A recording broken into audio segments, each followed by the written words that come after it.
എന്തെങ്കിലും അങ്ങനെ പരാതി ഉണ്ടെങ്കിൽ ഒന്നുകിൽ ഓഫീസിലേക്ക് മെയിൽ ചെയ്ത് തരാം, അല്ലെങ്കിൽ ഈ വാട്സാപ്പിൽ ഒരു കുറിപ്പായിട്ട് ഇട്ട് തന്നാൽ ബന്ധപ്പെട്ട ഉദ്യോഗസ്ഥന്മാരുടെ ശ്രദ്ധയിൽപ്പെടുത്താം നടപടിക്ക് വേണ്ടിയിട്ട്. അതെ അതെ അതെ അതെ അതെ. Okay okay.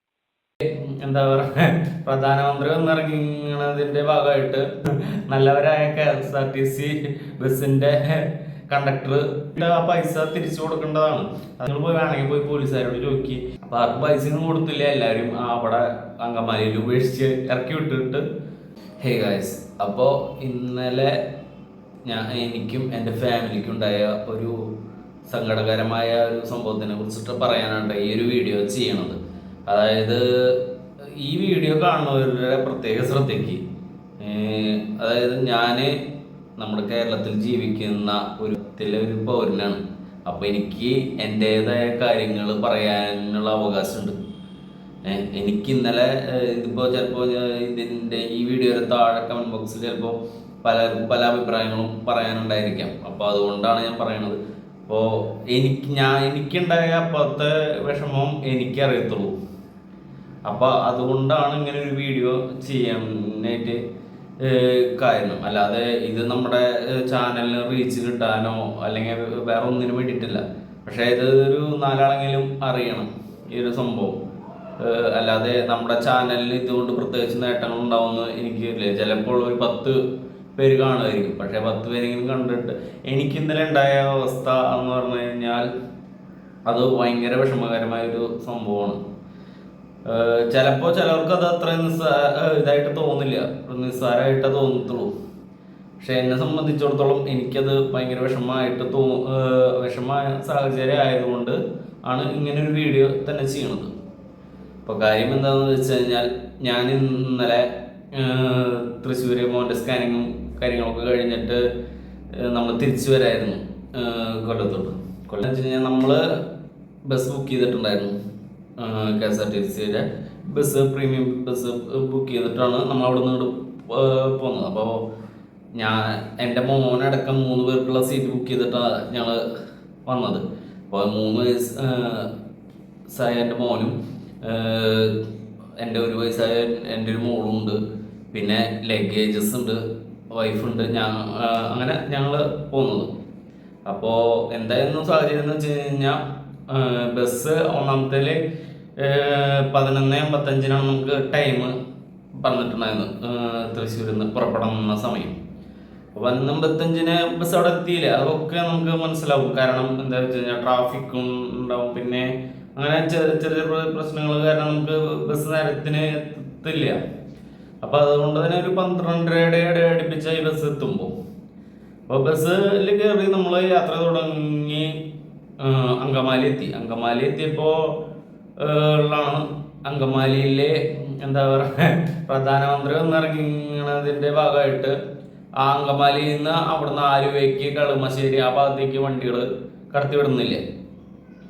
അപ്പോൾ നല്ലവരായ KSRTC ബസ്സിൻ്റെ കണ്ടക്ടർ എല്ലാവരുടെ അടുത്തും പറഞ്ഞു, ആലുവ കളമശ്ശേരിയിലുള്ളവരൊക്കെ ഇവിടെ ഇറങ്ങിക്കോ, അവിടേക്ക് ആ ഭാഗത്തേക്ക് വണ്ടികൾ കടത്തിവിടില്ലാന്ന്. അപ്പോൾ ആൾക്കാർക്ക് എന്താ പറയണേ, ഇങ്ങനെ പാതി വഴിയിൽ ഇറക്കി വിടുമ്പോഴുള്ള ബുദ്ധിമുട്ട് അറിയാലോ. ഒന്നാമത്തേൽ ഈ തൃശ്ശൂരിൽ നിന്നൊക്കെ കയറിയിട്ട് ഈ ആലുവയ്ക്കും കളമശ്ശേരിക്കും ഒക്കെ ടിക്കറ്റ് എടുത്തിട്ടുള്ളവരാണ്.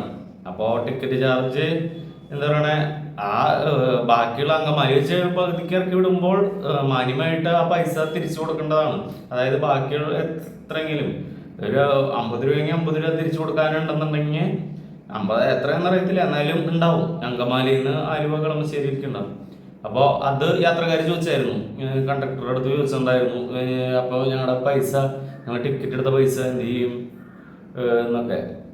അപ്പോൾ അയാൾ പറഞ്ഞത്, ഞങ്ങൾക്കറിയോ വഴിയിൽ വെച്ച് ഇങ്ങനെ ഉണ്ടാവും, ഇങ്ങനെ സാഹചര്യം ഉണ്ടാവും എന്ന് ഞങ്ങൾക്കറിയോ, അതുകൊണ്ട് പൈസ ഒന്നും തരാൻ പറ്റത്തില്ല. അപ്പോൾ അത് കഴിഞ്ഞിട്ട് ചില ആൾക്കാർ ചോദിച്ചു, പിന്നെ ഞങ്ങളിനി എവിടെ നിന്ന് ഇങ്ങനെ പോവുക, നമ്മൾ ആലുവ കളമശ്ശേരി എന്ന് പറഞ്ഞിട്ടല്ലേ ടിക്കറ്റ് എടുത്തത് എന്നൊക്കെ പറഞ്ഞു. അപ്പോൾ അവർ അപ്പോഴും കണ്ടക്ടർ പറയണത്, നിങ്ങൾ എന്നോട് ചോദിച്ചിട്ട് കാര്യമൊന്നുമില്ല, നിങ്ങൾ പോയി വേണമെങ്കിൽ പോയി പോലീസുകാരോട് ചോദിക്കി, അവരാണ് തിരിച്ചു വിടുന്നത്. അങ്ങനെ അയാൾ പറഞ്ഞു. മാന്യമായിട്ടിപ്പോൾ എന്താ പറയണ, നമ്മളൊരു സാധാരണ ബസ്സിൽ ഇപ്പോൾ പ്രൈവറ്റ് ബസ്സിൽ കയറി പോലും അങ്ങനെ എന്തെങ്കിലും സാഹചര്യങ്ങൾ വരികയാണെന്നുണ്ടെങ്കിൽ ഒന്നെങ്കിൽ അവർ വേറെ ബസ് അറേഞ്ച് ചെയ്ത് അതിലേക്ക് ഇട്ടുവിടും. എന്ത് വണ്ടി വല്ല സ്റ്റക്കാവുക അങ്ങനെ എന്തെങ്കിലും പ്രോബ്ലംസ് വണ്ടിക്ക് ഉണ്ടായി കഴിഞ്ഞാൽ, അല്ലാന്നുണ്ടെങ്കിൽ ഇങ്ങനത്തെ വല്ല സാഹചര്യങ്ങളാണെന്നുണ്ടെങ്കിൽ അവർ പൈസ തിരിച്ച് നൽകും. അപ്പോൾ അങ്ങനെ ഒരു സംഭവം ആദ്യം ഉണ്ടായത്. അപ്പോൾ ആർക്കും പൈസയൊന്നും കൊടുത്തില്ല, എല്ലാവരും അവിടെ അങ്കമാലിയിൽ ഉപേക്ഷിച്ച് ഇറക്കി വിട്ടിട്ട് ആണ് പിന്നെ മൂവാറ്റുപുഴ വഴി കറങ്ങി തിരിഞ്ഞ് വൈറ്റിലേക്ക് ചെന്ന് കയറിയത്. അപ്പോൾ വൈകും ഏകദേശം ഒരു 2 മണിക്കൂറോളം താമസിച്ചിട്ടാണ് പിന്നെ മൂവാറ്റുപുഴ വഴി വൈറ്റിലേക്ക് ചെല്ലുമ്പോൾ 2 മണിക്കൂറോളം താമസിച്ചിട്ടാണ് ഓൾറെഡി ബസ് ഓടിക്കൊണ്ടിരിക്കുന്നത് കേട്ടോ. അപ്പോൾ അത് കഴിഞ്ഞു. അപ്പോൾ സമയം ഇരുട്ടി തുടങ്ങി, ഒരു 8 മണിക്ക് ആവാറായി. അപ്പോൾ കരുനാഗപ്പള്ളി എത്തുന്നതിന് മുമ്പ് ഞാൻ കണ്ടക്ടറുടെ അടുത്ത് പോയി പറഞ്ഞു നമ്മൾ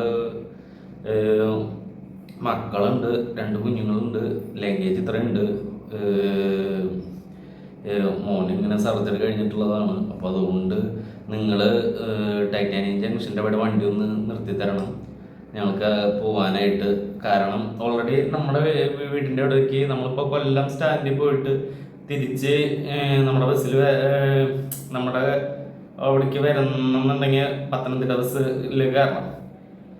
അല്ലാന്നുണ്ടെന്നുണ്ടെങ്കിൽ നമുക്ക് ചവറയിൽ ഇറങ്ങിയിട്ട് പ്രൈവറ്റ് ബസ്സിൽ കയറിയിട്ട് വേണം പിന്നെ നമ്മുടെ ഭാഗത്തേക്ക് പോകാനായിട്ട്. അപ്പോൾ അങ്ങനെ ഇത്രയും നേരം ഇത് കാരണം ചിലപ്പോൾ പരമാവധി ഈ സമയങ്ങളിലൊന്നും ബസ്സുകൾ കിട്ടാറുമില്ല. അപ്പോൾ അധികം വണ്ടികൾ കിട്ടാൻ ഭയങ്കര ബുദ്ധിമുട്ടൊക്കെ ഉണ്ടാവാറുണ്ട്.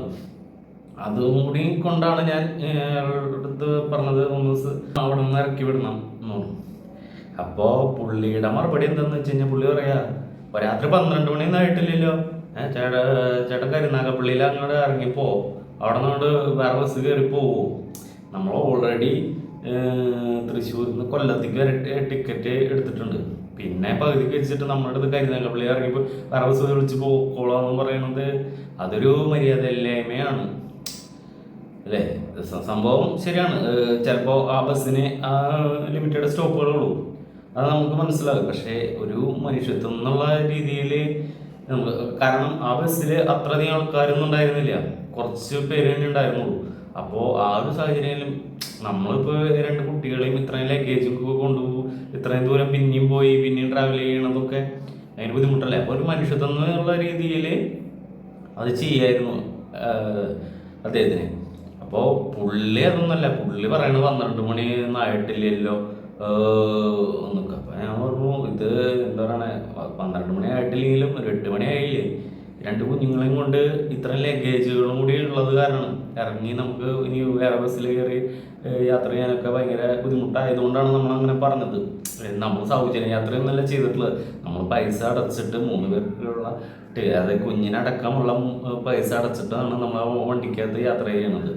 പിന്നെ അത്ര വലിയ ആളുകളും അതിനകത്ത് വണ്ടികളിൽ അത്ര വലിയ തിരക്കും കാര്യങ്ങളൊന്നും ഉണ്ടായിരുന്നില്ല. എന്നിട്ട് പോലും എത്ര നമ്മൾ പറഞ്ഞിട്ടും എൻ്റെ കുഞ്ഞുങ്ങളുള്ളത് കൊണ്ടാണ്, മോന് സർജറി കഴിഞ്ഞത് കൊണ്ടാണ് ഞാൻ എത്രയൊക്കെ സാഹചര്യങ്ങൾ അയാളുടെ കാല് പിടിക്കണ പോലെ നമ്മൾ പറഞ്ഞു വണ്ടി ഒന്ന് അവിടെ നിന്ന് നിർത്തി തരൂ.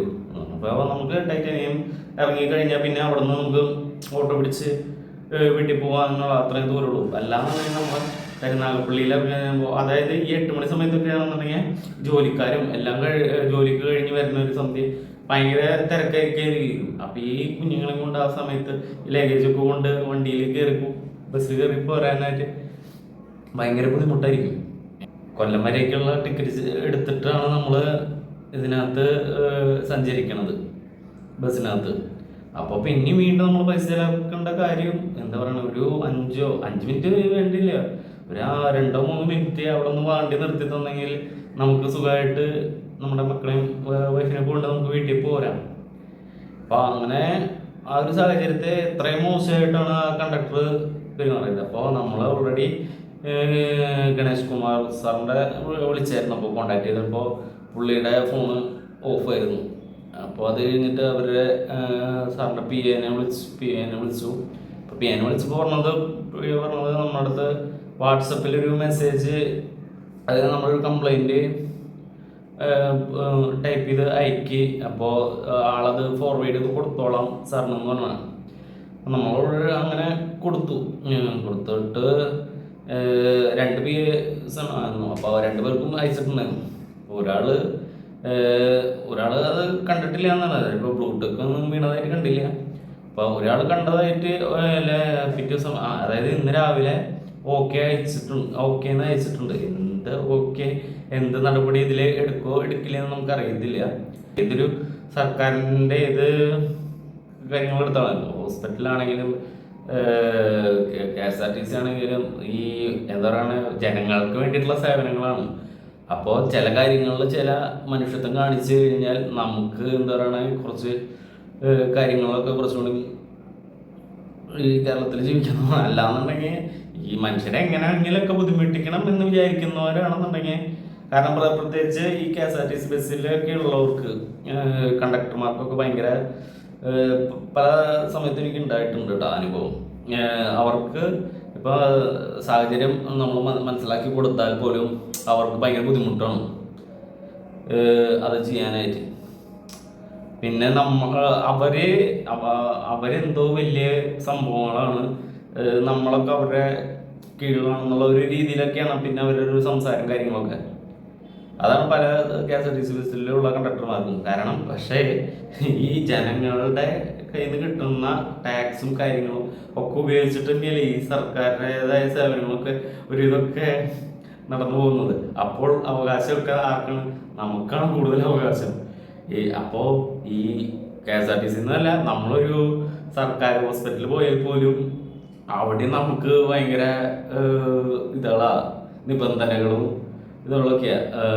റൂൾസ്, കുറേ റൂൾസുകളും കാര്യങ്ങളൊക്കെ സാധാരണക്കാരനെ എങ്ങനെ ബുദ്ധിമുട്ടിക്കാം എന്ന് അവിടെയാണ്. ഇപ്പോൾ സർക്കാർ ആശുപത്രിയിൽ പോയി കഴിഞ്ഞാൽ ഒരു സെക്യൂരിറ്റിക്ക് പോലും ഭയങ്കര ഹെഡ് വെയിറ്റ് ആണ്. അതായത് സർക്കാർ ആശുപത്രി അവരുടെ എന്താ പറയുക പരമ്പരാഗതമായിട്ട് അവർക്ക് കിട്ടിയിട്ടുള്ള എന്തോ സ്വത്ത് പോലെയാണ് സെക്യൂരിറ്റിക്കാരുടെ പോലും പെരുമാറ്റം.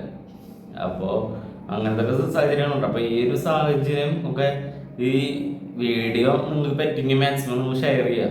കാരണം ഇതിനൊക്കെ ഒരു മാറ്റം ഉണ്ടാവണം. കാരണം ഇപ്പോൾ ഈ അടുത്തും ഉണ്ടായിട്ടുണ്ട് 2 പെൺകുട്ടികളെ പാതിരാത്രി വഴിയിലിറക്കി വിട്ടതും ഇങ്ങനെയുള്ള സാഹചര്യമാണ്. അപ്പോൾ ഈ കണ്ടക്ടർമാരെ ഇത്തരത്തിലുള്ള കാര്യങ്ങളിൽ ഒരു തീരുമാനം വേണം.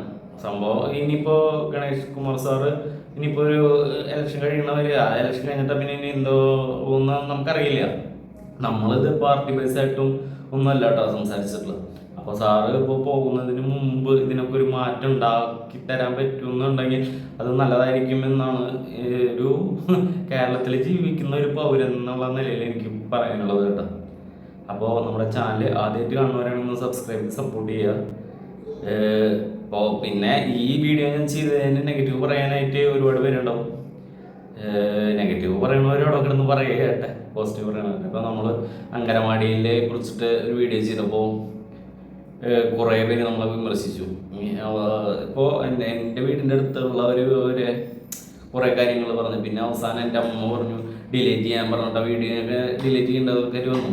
പറയാനുള്ളത് അതായത് ഇത് സർക്കാരിൽ നിന്ന് നമുക്ക് കിട്ടേണ്ട കാര്യങ്ങളെ കുറിച്ചിട്ടൊക്കെ നമുക്ക് സംസാരിക്കാനുള്ള വോയിസ് ഉണ്ട് ഇല്ലേ. ആനുകൂല്യങ്ങളാണെങ്കിലും എന്തോ ആണെങ്കിലും നമുക്ക് അതിനെ കുറിച്ചിട്ട് സംസാരിക്കാം, അല്ലെങ്കിൽ സേവനങ്ങളാണെങ്കിലും നമുക്ക് അതിനെ കുറിച്ച് സംസാരിക്കാനുള്ള വോയിസ് ഉണ്ട്. കേരളത്തിലെ ഒരു പൗരൻ എന്നുള്ള നിലയിൽ എനിക്ക് അതിനുള്ള വോയിസ് ഉണ്ട് എന്നാണ് എൻ്റെ ഒരു വിശ്വാസം. അപ്പോൾ അടുത്തൊരു വീഡിയോയിലൂടെ കാണാം. ബൈ.